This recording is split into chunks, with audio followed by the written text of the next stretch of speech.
Hahantingin pa rin natin tong 31,000 pesos na rare manga card ni Dark King Rayleigh. Salamat nga pala sa mga nanonood ng videos ko at nag-follow dito sa personal profile ko. Ito nga pala bubuksan natin yung tinatawag na One Piece 8 The Two Legends.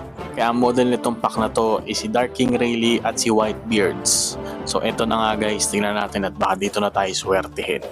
Yay! Ang ganda ang pakiramdam ko sa pack na to guys. At ito na nga si The Lion Boy. Hindi ko matandaan kung anong pangalan nito. Siya si The Lion with Shades. Lion Boy. Lion Turtle. Hindi ko alam. Ito, ako may pokpok na naman. Hindi ko na naman kilala tong pokpok na to. Kaya sino ba tong pokpok na to?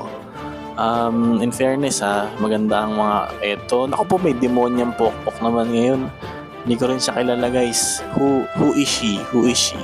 Demonyang succubus na pokpok. Ito naman, sino naman to? Si Boy Pana, anak ng Tokwa.